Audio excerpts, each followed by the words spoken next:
Greetings, this is Paul the Poke from PaulthePoke.com. Welcome to This Week in Prophecy. We got Prime Minister Benjamin Netanyahu to D.C., in D.C. He's been there now for 3 days. Nahum's tomb, that'd be the prophet, and the Department of Injustice. So full disclosure here, for those of you who expect me to be President Trump's cheerleader and his cabinet's cheerleader, you're going to be disappointed. Going to call it like I see it, and if that upsets a few of you, then so be it. But this ain't right, what's taking place in regards to this issue with Epstein Island, and we'll get into that later. Galatians 3, verses 7 through 9. Understand then that those who have faith are sons of Abraham. The Scripture foresaw that God would justify the Gentiles by faith, that's in Jesus, and foretold the gospel, the good news of Christ, to Abraham. All nations will be blessed through you. So those who have faith are blessed along with Abraham, the man of faith. And I'm of the opinion this is about to get really perverted, as I think the Abraham Accords are about to come back into focus, and we're going to be hearing about that, I suspect, in the near term. And I suspect a lot of who Abraham was about to get twisted and perverted for political gain. So we're going to be very clear about this. Faith is in the good news of Jesus Christ. And the issue is humanity has a problem, and it's called sin. Galatians 3:14, He, that's Jesus, redeemed us in order that the blessing promised to Abraham would come to the Gentiles in Christ Jesus, so that by faith we might receive the promise of the Spirit. So it's our belief in Christ that He died for sin. He redeems us. And this is not, and I know we're going to have some kumbaya moment coming in the near future. Oh, yay, Father Abraham, isn't it beautiful? We got the Jews and we have the Muslims and the Christians all getting along, and it's just going to be wonderful, I'm sure. Which takes us to Prime Minister Benjamin Netanyahu has concluded his second meeting with President Trump. This was day 2 of his trip to D.C. There they are in the Oval Office. Everybody looks real happy. Vice President Vance attended the meeting in the Oval Office in the White House as well. And then today, Netanyahu put this out. This is the final day of a historic visit that followed a historic victory in the war against Iran. What has been agreed upon between President Trump and me on issues pertaining to Gaza, the region, and even beyond the region will be discussed at a later time. So now if you hit that post on X, he goes on to elaborate. And most of this has to do with fallen soldiers and residents of Israel. Also, prisoner hostage talk from October 7th is discussed. What's the happenings in Gaza? I'm not going to go into this in much detail. For those of you who want to read it, please read it. But at the core of it, Hamas must lay down its arms. Gaza is demilitarized, and there are no longer any governing or military capabilities of Hamas. These are our fundamental conditions. That's where they're drawing the line. Okay. Said the same thing with regards to Iran and removing the nuclear threat. If this will be achieved in 60 days of negotiations between the U.S. and Iran, so much the better. But if it won't be achieved, it will be achieved another way. Now, I thought we took a pretty good dent at that. So apparently we're going back in there and destroying some more stuff's on the table 2 months from now, which is kind of interesting. That would get us pretty close to the fall feasts, holidays, and so forth. Heroism, fighters, sacrifices, diplomacy, military, using military force if diplomacy doesn't get the job done. Got some corridors that we're talking about. Okay. But anyway, you get the flavor of it. What's going on? They still are active. They being the IDF, Israel is active in the Gaza Strip, continuing to take out Hamas. So quite a bit of discussion. Again, for those of you who want to read it, feel free. So the link is there. Just click on this and you'll be able to read all that. Now, the bottom line is the Israeli and Arab conflict is a family feud that goes all the way back to Abraham's offspring of Isaac, which would become Israel, and Ishmael, which would become the Arabs, and Sarah and Hagar. I think that's right. Anyhow, I suspect definitions of Abraham and faith are about to get twisted. And all that said, I think we're going to have an expansion of the Abraham Accords. You see some discussion about Syria, and if Syria joins, I'm going to be critical of that. I think Trump's playing with fire. Current president of Syria, I'm going to call him al-Jilani. Now, they've changed his name and put a suit on him and a nice little calm blue tie, given him a haircut, trimmed his beard to make him look more friendly to the West. So we are agreeable to it. But dude's ex-ISIS, and he's now the president of Syria. Is what it is. Do I think Trump's the Antichrist? No, but I do think he is putting the dominoes in place. Things are being put into place that someone will come along at some point in the future and will confirm all of this and be agreeable to it and calm the fears of everybody. Must have peace and security. Okay. Anyway, sure, there will be plenty more of this discussion getting ready to happen in the very near future regarding people, nations joining the Abraham Accords. There were visitors from Africa, multiple nations represented from Africa. Of course, you got the Saudis, Indonesia, possibly. We'll see. We'll see. With that, we're going to transfer to Nahum 1 verse 1, the burden against Nineveh. Nineveh, modern day Mosul, Iraq. The book of the vision of Nahum the Elkoshite. Okay? Little context here. Nahum, in his book, letter, whatever we want to call it, was writing about the future judgment of Nineveh, or modern day Mosul, Iraq. And this is the same place Jonah preached repentance to the then Assyrian Empire capital, Nineveh, and they had a change of heart. Now, Jonah was buried in ancient Nineveh, or modern-day Mosul, and we know that. ISIS tried to blow up his tomb, and in the process of blowing up his tomb, they actually blew holes in some of the ground, and some things collapsed, and then they found a whole bunch of stuff buried below Jonah's tomb, which pointed to the Assyrian Empire and Tilgath-Pileser. Pretty much confirmed what the Bible said. Again, the Bible confirmed history, not ISIS. But it's like God did use ISIS to say, hey, this is real. These things happened, as it was written in Jonah and in Nahum. And isn't it interesting that we had two prophets, one buried north of there. We're going to get into the guts of that. North of Nineveh. Nahum, I think he was buried north, and I think that's where all this comes from, and we're going to get into the specifics. And this is and this whole area, this whole region is a Kurdish area in northern Iraq, and they're inhabited, and it's inhabited by Christians. Kurds are lots of Christians in the Kurdish population, and effectively the Kurds were kicked out of Iran.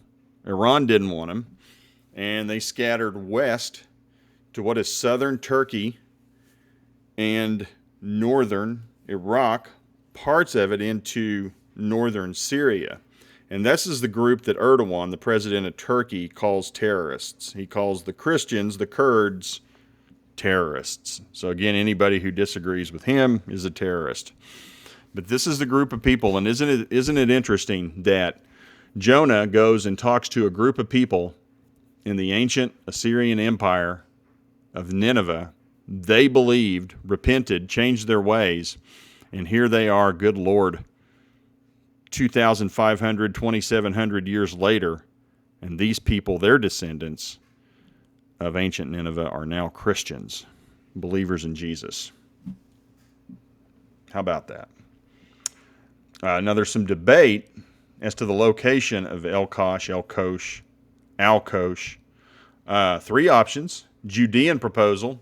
Early Christian commentators, Jerome, Eusebius, placed El-Kosh in southern Judah, be south of Jerusalem, near present-day Bet Guvrin, citing a local synagogue that claimed Nahum's tomb. Okay.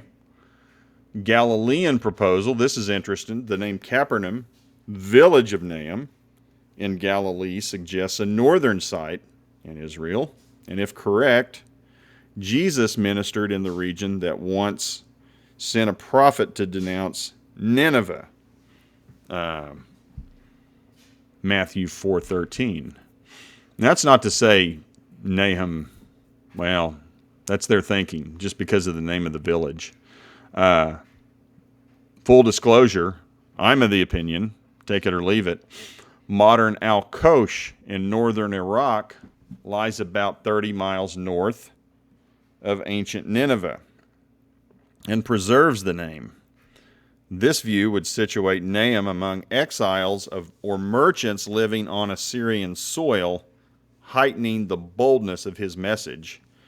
And to me, that would be just like God. I'm going to send this guy right into the literal, he didn't go to the lion's den like Daniel, but God has no problem sending his messenger into absolute hostility. I mean, look at Jonah. Jonah knew what that meant. He didn't want to go do it. He said, forget that. I'm going west. You want me to go to Assyria or to Nineveh? No, I'm going the other way. I'm going west. Well, he ended up going to Nineveh. So God has no problem sending a prophet or a messenger to a people or a situation that is very hostile to his word. And to me, that fits where Nahum is from Al-Kosh in northern Iraq. And, those two prophets, Nahum and Jonah, specifically had messages for ancient Nineveh, the Assyrian Empire, or what is modern-day Iraq, northern Iraq, in Mosul. And the thing that's very interesting, if you read Nahum, it calls for Nineveh gets flooded, flushed out, flooded.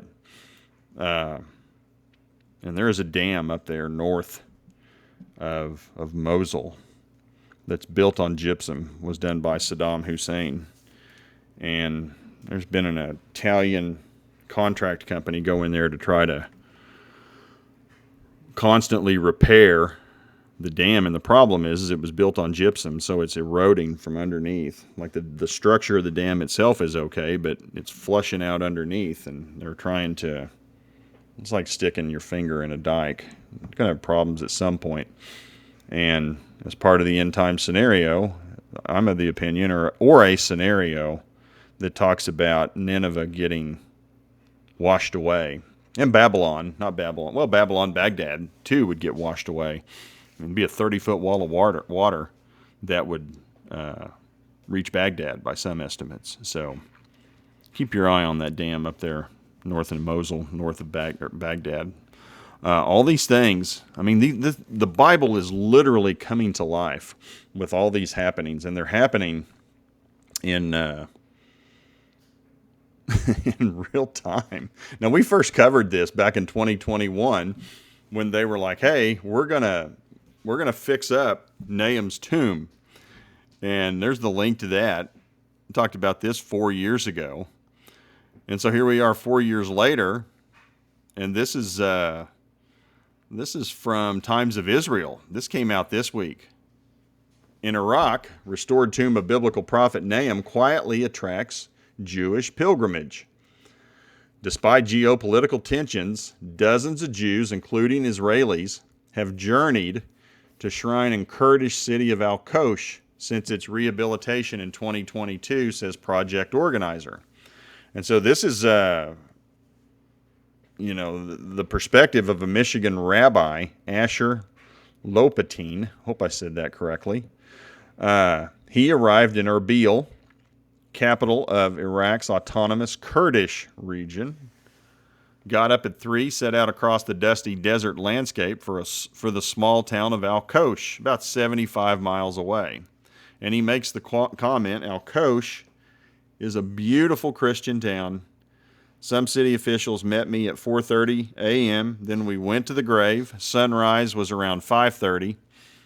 As we made our way there, the light grew brighter and brighter. It was beautiful. Kurdistan is a magical oasis of tolerance and openness. Okay, and these are Christians. Do you see a magical oasis of tolerance and openness from the religion of peace in that part of the world? I don't see it. I don't see it. You disagree with them, you must die, as they see it. Now, if you want to read this article, I'm loading it up here from timesofisrael.com. This is what it looks like. And there's some pictures inside the tomb. Give some history. Who helped complete the work, the financing to refurbish the tomb, clean it up. There's the rabbi right there from Michigan. So, if you're interested, please feel free to click on that and follow up accordingly. Now we're going to transition to Isaiah 59, verses 14 and 15. So justice is turned away, and righteousness stands at a distance. For the truth has stumbled in the public square, and honesty cannot enter. Truth is missing, and whoever turns from evil becomes prey. The Lord looked and was displeased that there was no justice. Now, in this time of Isaiah, no one would come forward. Now, we have people coming forward today. Highly recommend we continue to come forward, call these things out as we see it. This past week, the Epstein Case was closed. And according to the Justice Department, Epstein committed suicide and there is no client list. End of discussion. Friendly reminder, and this is from September of 24, September 3rd of 24. I'm not going to play it, but you can click on it. Donald Trump says he will release the list of Jeffrey Epstein clients who went to Little St. James Island as president. If he's president, he said he would release the list. Now he's not doing it. And his Department of Justice, the Attorney General, Pam Bondi, not doing it. And I would encourage the Attorney General, if you're going to release something, do it like Tulsi Gabbard did. Like she did with JFK's files, RFK's files, Martin Luther King's files. Limited, if any, redactions. And just put it out there for everybody to see. But my suspicion is we have some very powerful people, politicians, celebrities, actors, prominent television people, athletes who've been to Epstein Island, and it's too big. And I think it's both sides of the aisle. And for the greater good, they've decided not to release this, to protect the rich and the powerful. I saw this afternoon, Alan Dershowitz was saying, hey, I know the people who are on that, but I've been sworn to secrecy. I can't tell. There is a list. And he says the list is too big and there are too many significant people to be released. RFK, he said he was talking about it. He said he had been to Epstein Island once or twice with his family. He said, but he was always with his family, but he never went with himself. So he acknowledged he was on the list, said he went with his family, but never went as an individual. So the whole thing smells. This happened This was yesterday. O'Keefe Media Group. Department of Justice claimed there's no Epstein client list. Kash Patel said there's no footage of people committing felonies on the island. But in April, Attorney General Pam Bondi privately admitted the FBI has tens of thousands of videos, all with little kids. Now, and their point is something doesn't add up. I'm going to hope so soon. The FBI has been on them. Okay, any dates? No, you know what, though? There are tens of thousands of videos, and it's all with little kids. So they have to go through every one, the FBI. So she acknowledges there's video, but doesn't go any further than that.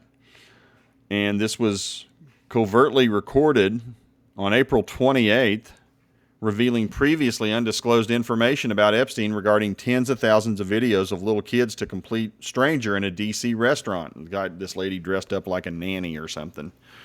And then she came out, Bondi that is, and made an almost identical statement publicly talking about the tens of thousands of videos of little kids being pillaged, raped by elite, powerful people. And click on this, you can see that. So the whole thing smells. Only person who's, Epstein and Ghislaine Maxwell, he allegedly committed suicide. And there's a minute of time missing on the tapes right before midnight. Now, the story that Bondi put out there was that that's standard, and there's always a gap of a minute every day, and that's just standard operating procedure. So don't worry about that. Now we got some other people trying to blame the Biden administration, that people inside the Biden administration destroyed all the evidence. And it's like, well, which one is it? You got a credibility problem here. And then Trump gets on there and, why are we still talking about Epstein? Well, it's because you said you would release the list and you were going to have full disclosure. And you're accountable too. Now, for all you little Trumpkins out there who don't want to hear that, I'm sorry. But, I mean, we're either going to be just or not. Now, the frustrating detail gets to be now who really has legal jurisdiction on Epstein Island. And it's a privately owned island. It was owned by Epstein with no country attachment. So simply put, the United States Virgin Islands, that's where this is located, is an organized, unincorporated territory of the United States. So there's no legal recognition of it as a municipality or a territory. It's not incorporated like most cities are. So it follows U.S. laws, but then also has its own local government. Well, welcome to the local government run by King Epstein. How convenient. And then if you go to the Virgin Islands, well, they have their own Supreme Court, and they have ultimate or alleged jurisdiction over the island. But, if you go to King Epstein and present charges, I mean, he's judge, jury, and executioner there on the island. Things get complicated. Which takes us back. I think it's good that we go back about 4 years ago now. So, and this was written by Checkmate at the time. And we're going to revisit this. I think it needs to be revisited. And here's the piece he wrote. Ghislaine Maxwell trial underway. Our frenemies, this is written by Checkmate, the Israeli security services. And he's referring to an article about a year old. We're going to go over that too. Mass sexual entrapment operation known as Mega was also the name of a holding company owned by Jeffrey Epstein in the Virgin Islands. So the sexual operation had the same name as a holding company, Mega, owned by Jeffrey Epstein. Story is certainly quite a bit worse than what this article reports. The argument that this started as a one-off to entrap or entrap Bill Clinton is fudging the truth. For example, H.W. Bush was known to be explicitly hostile to the Israeli government in favor of richer Arab states. Some believe that he trysted outside of wedlock as well. He had an affair. I've heard that too. That alone prompts questions contradicting the premise of the enclosed. Was Clinton simply more vulnerable, or is he just a retrospective excuse? Now, the Russians were always big believers in sexual blackmail for the purposes of gathering intelligence and conducting influence operations. This article picks up around the time that the KGB was indigent following the collapse of the USSR. State secrets may have been for sale. Concurrently, Robert Maxwell, father of Golan, was an occasional go-between to the Soviet Union during the latter days of the Cold War. Remember that. Golan's father, Robert. Did the Israelis simply seize an opportunity at a bargain rate? Jim Comey, he's in the news again. Former director of the FBI during the Obama administration, his daughter, Maureen, is the leading prosecution. And that's in the Southern District of New York. If the apple fell far from the tree, perhaps we will gain a better insight into the origins of mega. Perhaps we won't. However, the Southern District of New York team has a troublesome reputation for partisan gutter sniping, artfully disguised as diligent stewardship of the law. So they talk a big game, like we're going to defend the law and enforce the rules, and but we really don't mean it. Should she conduct herself in line with that repute, the real basis for fear of many of the D.C. New York elite will remain concealed. And that's exactly what's happened. And there were many people at the time said, hey, this list will never come out. And I held out a little bit of hope, I'll admit. I got suckered into Trump saying he was going to do it. And I felt pretty good that it was maybe going to happen once they released the JFK, RFK, and MLK Jr. documents. I thought, well, you know what? We may actually get to see this. Well, here we are.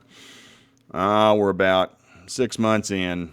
Now the whole case has been dropped. It's closed. There's no list. I mean, if that's the case, let's just get Golan out of jail. She didn't do anything.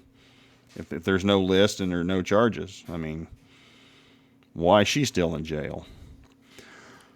Based on the limited scope of the charges, Checkmate assesses the later case being likelier. The prosecution is a deep state legal tourniquet. Technofog has a great set of write-ups on the Maxwell case being argued now. But what is not being discussed is the possibility that Mega went rogue and or married up with another capability that has since been offshored, known as HAMR. James Clapper's former director of national intelligence signature is likely on the memo for where this thing came from. This will have to be drawn by inference based on what details get picked up in court. Checkmate's warning remains the same. Rent a spies mixed with high technology is a perilous thing. The worlds of private business, intelligence, and that of government intelligence have common frontiers that have become indistinguishably blurry. For the moment, both have a common objective: to keep the backstory of Mega under wraps. Sadly, this includes keeping the hundreds to potentially many thousands of exploited boys and girls quiet. And here's the article. Former spy details Israel's main motive behind Epstein's sexual blackmail operation. Now, again, this article, this is written by Mint Press, and they spoke with Ari Ben Menashe. My apologies if that's misstated or misspoken on the name. A former Israeli spy who worked closely with Robert Maxwell, Golan's father, as part of their work with Israeli military intelligence and had frequent encounters with Jeffrey Epstein. And again, this is the article that's being referenced at Mint Press.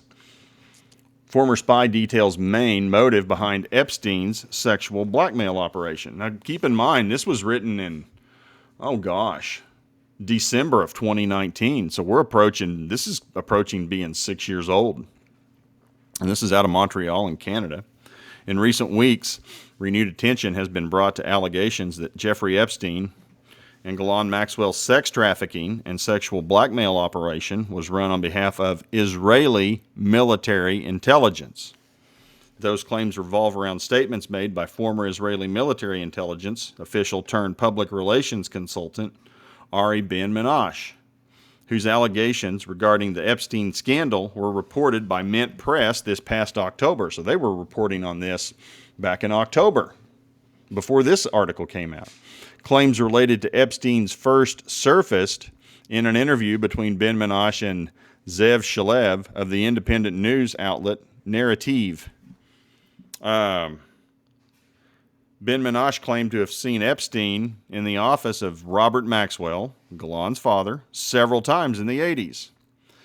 And at the time, Ben-Menashe was in close contact with Robert Maxwell regarding their work, mutual work with Israeli military intelligence. Maxwell, in addition to heading a media empire and being a one-time member of the UK Parliament, was a long-time operative for Israeli intelligence, so much that his 1991 funeral was attended by no less than 6 serving and former heads of Israeli intelligence, as well as several high-ranking Israeli politicians and prime ministers. Maxwell is alleged to have recruited Jeffrey Epstein for Israeli intelligence and later introduced Epstein to Ben-Menashe and another operative, Nicholas Davies. Epstein was introduced to Ben-Menashe as having been pre-approved by leading figures in Israel's military intelligence directorate known as Amman. Mint Press recently conducted its own interview with Mr. Ben-Menashe as part of an ongoing investigation on the life and connections of the now infamous Jeffrey Epstein. So, here's more if you want to read it. Part of that interview is provided below with relevant commentary, particularly regarding claims to the related relationship between Epstein and former Israeli Prime Minister Ehud Barak. And I've seen his name on some of the lists, too. Epstein's trip to Tel Aviv immediately prior to his first arrest and the reasons for Israeli military intelligence's interest in orchestrating and financing a major sexual blackmail operation targeting top U.S. politicians. And that's part of the deal. Nobody knows where this guy got all of his money. Highly educated. Nobody knows his job, but he's allegedly worth billions. And had real estate all throughout the United States, in New York City. Had a little house in New York. Anyway, Israel requested that Epstein target Clinton. Mint Press first asked Ben-Menashe about Robert Maxwell, a known asset and operative for Israeli intelligence, having recruited Jeffrey Epstein. And it was confirmed to Mint Press and also noted that after their initial meeting, Epstein was frequently present in Maxwell's office in London. We covered that earlier. During the 80s, Epstein claimed to have been an intelligence operative and so-called bounty hunter in the world of shadow finance. He was known to have developed several close relationships with several British arms dealers. Sir Douglas Leese. Epstein appeared to frequently be traveling between the Middle East and London, which is also supported by Epstein's now infamous Austrian passport, which he believed to have carried during this period of time. Ben-Menashe communicated to Mint Press that he had not only met Epstein after Epstein had been recently recruited by Israeli military intelligence, but had seen him on several occasions thereafter, as Epstein used to be in Maxwell's office in London quite often, and would arrive there between trips to and from Israel. Ben-Menashe revealed his understanding of why Epstein was eventually shepherded into acting as a professional sexual blackmailer on behalf of Israeli military intelligence. There were concerns among Israeli intelligence figures that following the Reagan era, a new president would push for Israel to make peace with the Palestinians, something those officials sought to avoid by any means necessary. So that was going on in the 90s, And here we are, 35 years later, and we're on the verge of seeing Israel try to make peace with the Palestinians. And look at, is that the core of a lot of this? It's a factor. You'd have to think it's a factor. I mean, because those people have been fighting over there for millennia. And here's Ben Menashe. Here's the thing, Mr. Carter, as in President Carter, the Israelis feared that Clinton, when he was campaigning for president, will be a repeat of Carter. He wanted to press them for peace with the Palestinians and all that stuff. They feared Clinton wasn't that, but they feared that he was that. And I think Epstein was sent early on to catch up with President Clinton.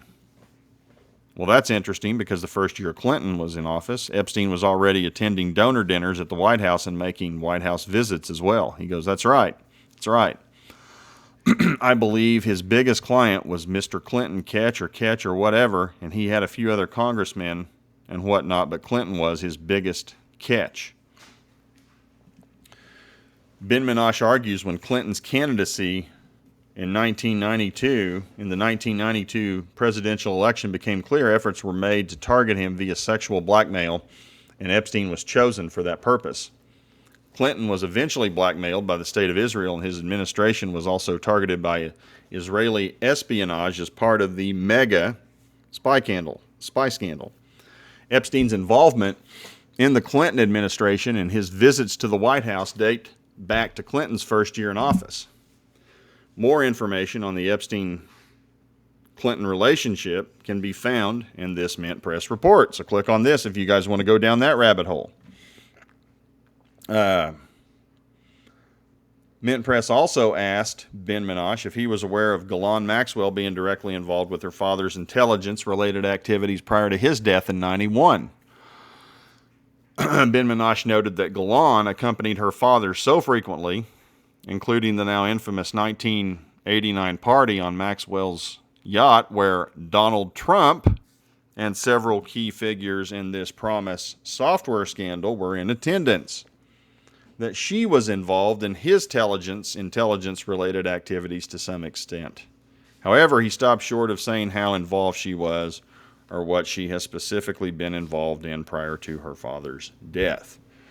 So, Trump's name's dropped in this. And then Epstein got involved with former Israeli Prime Minister Ehud Barak. Claimed to have met him in 2002. Relationship was very public, frequently visiting, even spending the night at residences owned by Epstein, including apartments where he housed underage girls that he exploited. Barak also visited Epstein's now infamous island and recruited him to help fund the Israeli intelligence-connected company. I can't say it. Carbine 9/11. However, there appear to be indicators that Epstein and Barak may have met much earlier than Barak since claimed, given that Ben Menashe claimed to have learned of Epstein's recruitment by Israeli military intelligence in the 80s. Mint Press asked if one of the people involved in his recruitment was Ehud Barak. Barak served as head of Israel's military intelligence directorate, Amman, from April 83 to January of 86. So you can see how all this stuff is, they're all interlinked. I'm not going to get into any further. Know that Epstein went to Tel Aviv in 2008. Sudden visit. Spending Passover, meeting with Israeli research scientists, taking a tour of military bases. Sometime prior to Epstein's sentencing on June 30, Alexander Acosta, U.S. Attorney for the Southern District of Florida, signed off on a lenient sentence for Epstein, charged with soliciting sex from a minor, nicknamed a sweetheart deal. Acosta later told Trump transition officials prior to his nomination for Secretary of Labor that his decision to approve the sweetheart deal came after he had been told to back off in the Epstein case because Epstein belonged to intelligence. So that was his understanding. Former CIA agent Phil Giraldi made a convincing case that they originated from Epstein's then lawyer, Alan Dershowitz, which again today he was on saying, hey, I know who's on the list, but I can't. I've sworn to secrecy and an oath. I can't reveal who's on it. He's reported to have gone to the island. High-ranking Israeli politicians Barry Kreischer, then Florida State Attorney, who recently received an award from the Anti-Defamation League, outstanding contribution to the legal profession, community at large. Epstein's ties to Israel published this past August. Anti-Defamation League, close ties to Epstein sexual blackmail network. The Bronfman family of Seagram's fame, the Seagram's alcohol.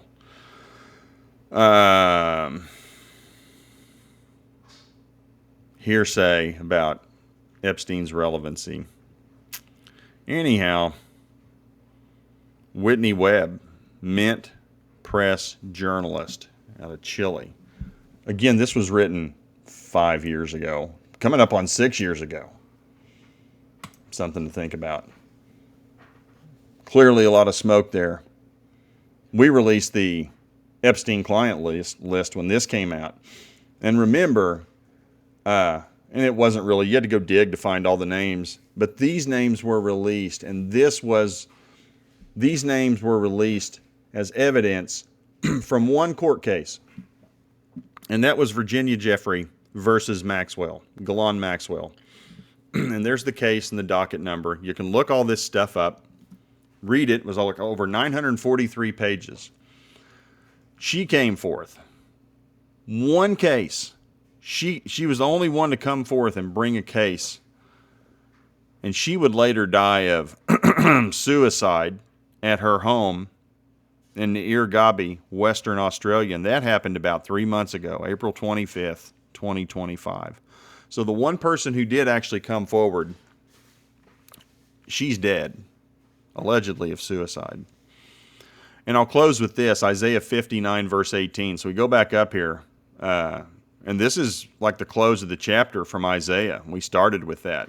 No justice, justice turned away, righteousness stands at a distance. The truth has stumbled in the public square. Tell me if this just doesn't ring of this entire story. Honesty cannot enter. Truth is missing. And whoever turns from evil becomes prey. So the people who've tried to get away from it, well, they end up dead. She fought it. She ended up dead. The trail of people who are dead with some of these things.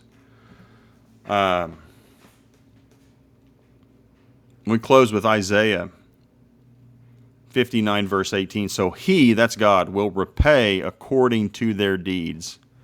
Fury to his enemies, retribution to his foes, and recompense to the islands. Isn't that interesting? Recompense to the islands and all the evil that took place on this island.